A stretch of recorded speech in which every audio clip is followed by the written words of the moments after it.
Hi, boys and girls, and welcome to another episode of Ask Captain Jster. And this one is on reclining your seat in economy. I'm sitting here in New Orleans in my hotel, my Sheraton Hotel. I'm on the 40th floor with a beautiful view overlooking the river. Beautiful day. It's the 27th of February of 2020. And I just found out yesterday that this is a leap year, 29 days, and that is a horrible year for me because in America we have our elections, which I absolutely hate the political ads they're going to be on. But that's a whole nother story.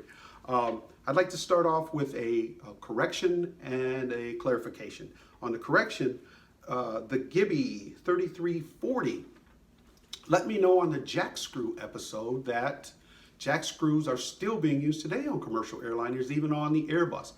And I didn't know that. Now, in my defense, when I learned how to fly the 737, 757, and 767, I was taught how to build the airplane before I was taught how to fly the airplane. I've been on the Airbus now for 15 years, and it's kind of morphed to where they just teach you enough to fly the airplane and no longer build it. So I didn't know we had jack screws. The Gibby thought that I was hoping I wouldn't get upset about that. No, I'm not upset about being corrected at all. I don't like being wrong, but I don't mind being corrected. Thank you for that, the Gibby 3340. The other thing was on the safety video that I did.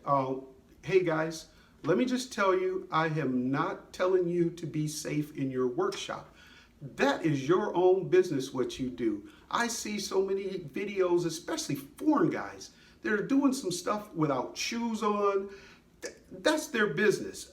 What I was trying to bring out is there's a guy I watch on there that is building a metal boat, and this guy makes light, not only makes light of safety, but he almost makes you seem stupid for doing things safely.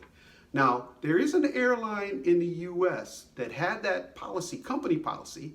Of course, it's not publicized, but they have run more airplanes off the runway than any other airline. And that's because of their cavalier attitude, their kind of flippant attitude towards safety. And so that's what I'm saying. If I took that policy of just flippant with safety, first of all, I probably wouldn't have a job, or second of all, I wouldn't have my life. So that's all I was saying. If you want to go out there and kill yourself in your shop, hey, man, that's your business. I don't really care. Okay, so anyway, I'm not telling you to be safe in your shop. I'm just telling you I take safety seriously. And I just think that that guy that makes fun of you for being safe is kind of wrong. Anyway, now that's that. Now, the seat reclining. Is there a requirement to ask permission from the person behind you to recline your seat? Absolutely not.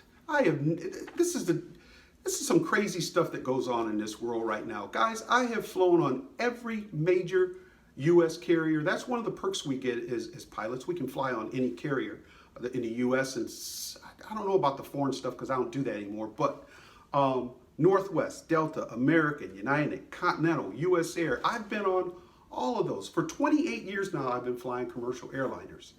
And there is absolutely zero requirement to ask the person behind you for permission to recline your seat. First of all, most of the people I'm going to be talking to is Americans. We speak one language, English, okay?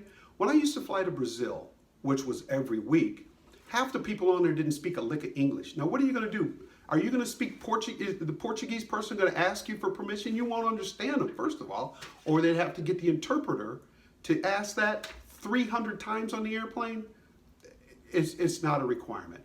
I'm required to know the regulations that I fly under, and that is not one of them, to ask permission to recline your seats. This is another thing too. In 28 years, trust me, the flight attendants will rat you guys out to us in a heartbeat. They would be all the time up there telling us, hey, somebody in 32B reclined and didn't ask permission. They'd rat you out, okay? So no, there is no requirement to ask that. I don't know if they're going to change the laws or regulations here. I have no idea. But for the last 28 years, the answer is absolutely not. You don't have to ask someone their permission to recline. Here's something I do. When I recline, I never ask the people's permission, but what I do is I recline it slowly in case they have something there, but I don't need their permission. Guys, the exit row seats do not recline, and that's because they are required by the FAA not to. So if you had to ask permission, I guarantee you they would have set it on the demo to let you know that, because who would even think that is? And I don't know how this discussion got started with all these people that have no idea, but this is what I do for a living, and no, you do not have to ask permission. So now, here's the thing, guys. I'm not going to get into a big discussion with anyone on this, or an argument. I'm not going to argue with anybody about this. So if you're going to try to argue with me, I'm not going to do that. So anyway, that's that in a nutshell. And thank you for watching. And I hope to see you on the next Ask Captain Jster.